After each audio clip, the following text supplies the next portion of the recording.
wabarakatuh. Kita berjumpa kembali di channel kesayangan kita, Bincang Santai Tentang Hukum. Pada kesempatan kali ini, Bincang Santai Tentang Hukum berkesempatan bersilaturahmi ke kantor notaris. Beliau juga pernah mengisi di podcast Bincang Santai Tentang Hukum terkait kenotariatan. Beliau adalah Ibu Lis Ambarsari Amir.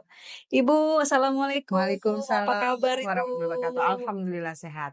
Sehat, Baik. alhamdulillah. Bu, ini podcast kita yang kedua, Bu. Alhamdulillah. Alhamdulillah, Insya Allah bermanfaat ya. sangat, Bu. Antusiasnya sangat besar, Bu. Amin. Insya Allah. Podcast kita yang Barik. pertama, sehingga banyak para netizen ini, Bu, menitipkan banyak pertanyaan, Bu, Oke. yang kaitannya dengan pertanahan mungkin ya, pembelian tanah lah ya, atau hal-hal yang sifatnya Sehari-hari ya, sehari-hari, bermanfaat ya untuk terkait mereka lakukan sehari-hari ya. Betul. Jadi ini karena podcast kita kedua nih, Bu. Berkembang pertanyaan dari podcast kita pertama. Jadi ini pertanyaan yang akan saya ajukan sekarang adalah titipan dari para netizen, Bu. Jadi pertanyaan titipan dari sahabat Bincang Santai Tentang Hukum yang kaitannya tentang pertanahan. Oke. Gitu. Jadi yang banyak ditanyakan itu terkait bagaimana prosedural pembelian rumah take over, Ibu. Take over itu artinya kan kalau misalnya take over artinya kan memindahkan ya. Iya. Memindahkan itu kan dalam artian si sertifikat masih dalam jaminan bank. Dan si penjual mungkin satu dan lain hal ada alasan-alasan tertentu sehingga beliau memindahkan ke pihak lain. Itu banyak macam ya, banyak alasan yang mungkin bisa nanti dijelaskan secara praktek oleh pihak-pihak yang mungkin memang pas nonton ini pas merasa kok pas ya sama saya gitu kan ya. Jadi kalau yang namanya take over kredit itu kan dia harus membayar dulu lunas kepada bank yang sedang dijaminkan sertifikatnya. Jadi otomatis pihak debitur mungkin bisa datang bersama-sama dengan pembeli yang baru untuk memberitahukan bahwa beliau akan melakukan take over kreditnya kepada pihak yang lama, pihak yang baru. Tapi bisa itu pun bisa dilakukan. Yang penting nanti untuk pihak kreditur yang baru otomatis akan diaudit dulu, tetap akan dioperasi ulang, tetap akan ditindaklanjuti apakah beliau itu pantas untuk memperoleh meneruskan kredit tersebut atau tidak. Jadi itu tetap akan ada operational gitu. Jadi tidak bisa langsung serta-merta saya mau take over kredit nih ke Mbak Bulan terus main langsung dipindahin aja, enggak. Jadi tetap harus dioperasional ulang lagi dari secara personal ya. Karena kan pasti pekerjaan si pembeli yang baru itu beda dengan yang si debiturnya, terus uang gajinya juga mungkin beda, penghasilannya beda, dan tingkat kemampuannya pasti berbeda. Nah itu akan dikaji ulang. Oh, disurvei lah gitu ya. Iya, disurvei. Dari situ bisa dilihat ketidaksanggupannya, kesanggupannya berapa, itu semua akan dioperasi kembali seperti mulai dari awal. Gitu.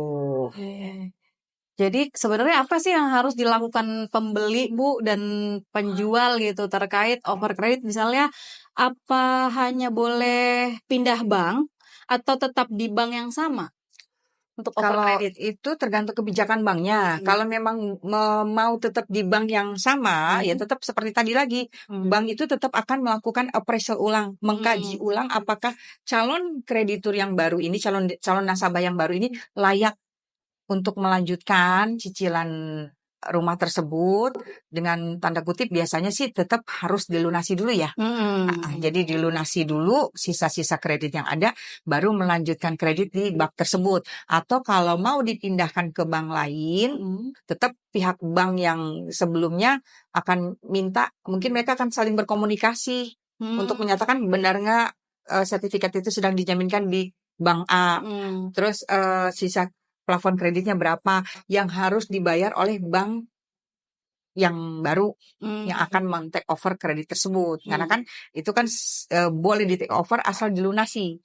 Jadi kan otomatis harus juga dicek sisa plafon kredit yang ada berapa, dan dari pihak bank yang akan melanjutkan itu pasti akan mencocokkan data ya dengan bank yang bersangkutan, jaminannya ada di situ. Oke, baik-baik. Jadi sebenarnya peranan dari notaris itu terkait take over di bagian mana, Bu? Apa, mohon maaf nih, misalnya apa mengeluarkan produk apa, atau mungkin PPJB, atau mungkin AJB, ada nggak sih di over kredit itu? Karena kan mengalihkan tuh, Bu. Otomatis AJB tetap akan ada. Cuman kalau misalnya di bank yang satunya akan di over kredit dengan bank lain, itu biasanya bank yang melanjutkan ini akan menunjuk notaris rekanannya untuk melakukan pemeriksaan ya. Pemeriksaan dalam arti cek fisik sertifikatnya benar nggak sedang dijaminkan. Kedua, cek apakah sudah dipasang hak tanggungan. Kalau memang semua sudah terpenuhi, otomatis dari notaris yang dari pihak bank yang akan melanjutkan itu akan minta penandatanganan itu semua setelah selesai pengecekan sertifikat secara fisik ya di bank sudah ada, info juga ke bank sebelumnya. Biasanya para pihak kedua bank itu akan hadir. Akan hadir untuk menyaksikan tanda tangan, karena untuk terjadinya pelunasan kan si pihak bank yang lama juga harus jagain dong, gitu kan, harus memastikan bahwa kredit itu akan dibayar lunas untuk dipindahkan jaminannya gitu. Kalaupun tetap di bank yang sama ya mungkin secara prosedural sesuai dengan bank ya, Bu, sama aja. Cuman tetap notarisnya pasti yang akan dikeluarkan adalah kalau untuk penandatanganan kredit ya pasti ya perjanjian kredit dengan bank, terus SKMHT, surat kuasa membebankan hak tanggungan karena itu untuk proses pemasangan HT, dan akte jual beli ya pastinya untuk take over kredit seperti itu dipastikan dulu pajak harus sudah lunas dulu, sudah dibayar lunas, baru bisa terjadi penomoran untuk akte jual belinya. Oh, begitu. Jadi kalau produk hukum dari notaris itu setelah AJB mungkin ada lagi, Bu, untuk kan misalnya jangka waktu take over-nya mungkin 20 tahun atau berapa tahun gitu, atau tetap kita harus berkomunikasi dengan penjual sampai ujung akhir dari pelunasan rumah itu? Nah, makanya di sini kan kita misalnya si debitur ngambil kredit 25 tahun. Artinya dalam waktu 10 tahun mungkin dia sudah mau take over. Karena tidak mungkin pas yang terakhir ujung ya. Jadi pada saat take over itu si debitur yang baru itu akan memulai lagi dari nol. Akan memulai lagi dari awal untuk pembayaran kreditnya. Jadi sisa plafon yang ada dilunasi dulu. Setelah sisa plafon dilunasi baru dia melanjutkan memulai pembayaran kredit yang baru. Jadi sebenarnya tidak akan merepotkan pihak pemilik ya, pihak penjual yang lama atau debitur yang sama, karena kan syarat-syaratnya adalah harus sudah lunas dulu dengan bank sebelumnya. Kedua harus bayar pajak dulu, baru adanya penomoran AJB. Kalau untuk itu produk pejabat membuat akte tanahnya ya, PPAT-nya. Kalau untuk produk notarisnya pasti notaris itu oleh bank akan diminta untuk bikin perjanjian kredit bank sesuai dengan prosedur bank, surat SKMHT, surat kuasa menandatangani surat kuasa membebankan hak tanggungan, gimana itu untuk produk memproses hak tanggungan. Gitu. Hak tanggungan. Jadi sampai ujung pun mungkin ibaratnya si pembeli punya wewenang juga untuk mengambil gitu tanpa harus ada penjual. Oh ya udah nggak perlu lagi karena karena di awal pada saat proses over kredit itu pelunasan sudah harus dilakukan. Sisa-sisa plafon yang ada harus segera dilunasi oleh bank yang baru, ataupun yang lama, ataupun melanjutkan dengan bank yang lama. Nah, setelah itu baru dilanjutkan dengan pemulaian kredit yang awal. Gitu. Jadi nanti penjual sudah tidak direpotkan lagi ya. Walaupun gitu. Mungkin nanti produk sertifikatnya masih tetap nama penjual gitu, Bu? Itu otomatis langsung balik nama juga. Langsung otomatis balik nama. Sekarang otomatis. Jadi nanti setelah take over kredit, dilunasi pembayaran, setelah selesai dilunasi pembayaran, sertifikat itu dikeluarkan oleh bank yang bersangkutan, diserahkan kepada pembeli, maka pembeli langsung menandatangani akad kredit baru.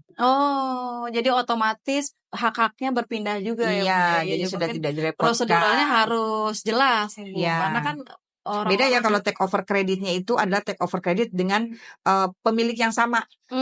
Gitu. Misalnya satu orang dia kredit di bank A dengan posisi 7 tahun, tapi 3 tahun kemudian dia ingin pindah ke bank lain mungkin dengan alasan promo-promonya lebih menarik ya, promo-promo kemudahannya lebih menarik, promo hadiahnya lebih menarik atau alasan apapun sehingga si debitur memindahkan jaminannya ke bank lain. Nah, otomatis itu tetap dia sudah dioperasial dengan bank lain, dia lunasi dulu kredit yang ada di bank yang lain. lama dan melanjutkan kembali seperti Di kredit bank awal baru. lagi. Oh iya Gitu.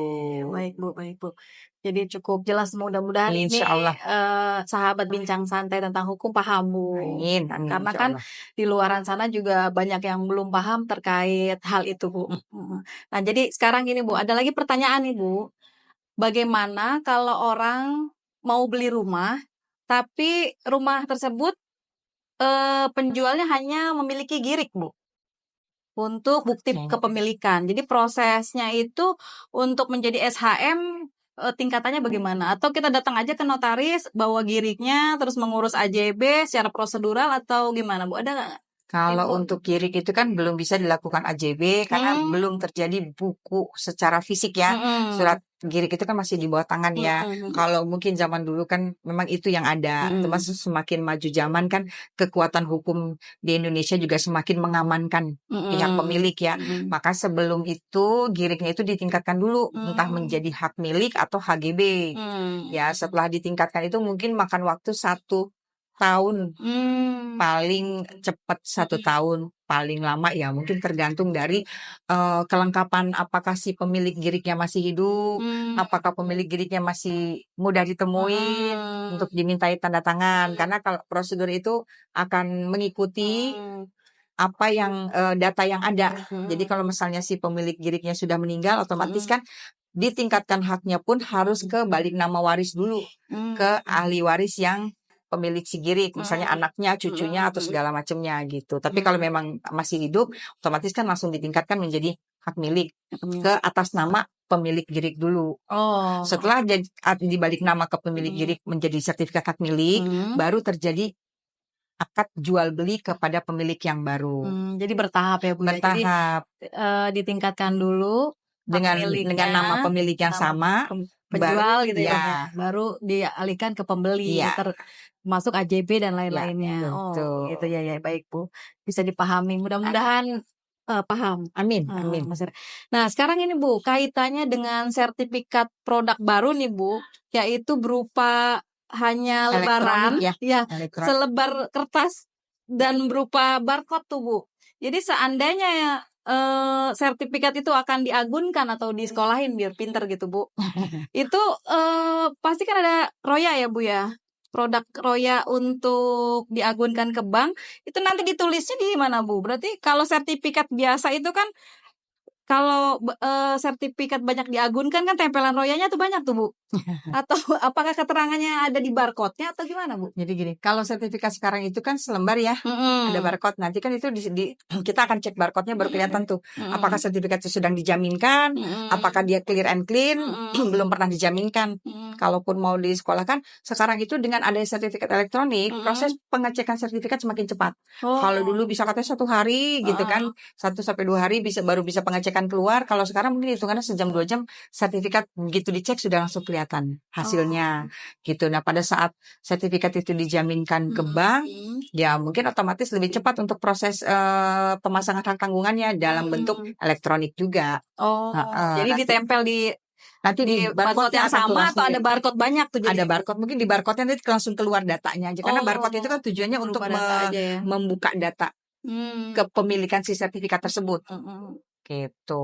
Ada tips kah atau saran untuk bincang santai tentang hukum memahami Bu terkait bagaimana cara membeli rumah agar tahu bahwa rumah itu benar-benar tidak dalam sengketa atau apa gitu? Ya, mungkin kadang-kadang ya orang suka berpikir gini, kalau nggak jadi beli nanti biaya pengecekannya rugi dong hilang gitu kan. Kalau saran saya, nggak apa-apa kita sebagai pembeli, kalau memang pengen beli rumah nih, lakukanlah dulu pengecekan sertifikat di notaris terdekat, di notaris yang wilayah tanah tersebut ada ya, mungkin pasti banyak ya, misalnya Kabupaten Bekasi kan banyak notaris Kabupaten Bekasi. Untuk kalaupun perumahan mungkin bisa dicek ke kantor pemasarannya, apakah sertifikatnya sudah jadi, sudah pecahkah? Kalau misalnya masih induk, kira-kira berapa lama lagi untuk pecah menjadi kafling-kafling sesuai dengan rumah yang akan dia beli gitu kan. Nah, dari situ kan bentuk pengamanan pertama ya, artinya dalam keadaan pengecekan sertifikat itu clean and clean-nya ketahuan bahwa sertifikatnya tidak sedang dalam jaminan PT UN, tidak sedang dalam sengketa waris. Nah, dari situ boleh dilanjutkan untuk pembayaran pajak-pajaknya dan dilanjutkan untuk akte jual belinya. Iya, jadi jangan ragu bertanya dalam hal pada saat beli ke kantor pemasaran, tanya sama developernya, tanya pada marketingnya, sertifikatnya sekarang itu sudah selesai dipecahkah? Kalau memang masih induk, berapa lama lagi kah proses pemecahan sertifikat itu akan berjalan? Dan kalau tidak keberatan, seharusnya sih tidak keberatan ya pihak developer untuk memperlihatkan bahwa sertifikatnya ada nih, terlepas dari lihat dari HP kah atau memang fotokopinya dikasih lihat ya bahwa ini ada, sehingga pembeli atau konsumen juga merasa tenang ya, ternyata perumahan yang mereka beli itu sertifikatnya ada gitu kan. Legalitasnya akan jelas lah gitu ya. Ya, terima kasih Ibu. Sama-sama. Mudah-mudahan apa yang disampaikan bermanfaat buat kita semua. Amin. Membawa berkah kebaikan untuk semuanya ya Bu yang nonton. Terima kasih Bincang Santai Tentang Hukum. Semoga apa yang sudah disampaikan Ibu Lis Ambarsari Amir ini bermanfaat. Jangan lupa subscribe, like, share, and comment, karena pembahasan kali ini saya yakin sangat-sangat bermanfaat. Terima kasih. Wassalamualaikum warahmatullahi wabarakatuh. Waalaikumsalam warahmatullahi wabarakatuh.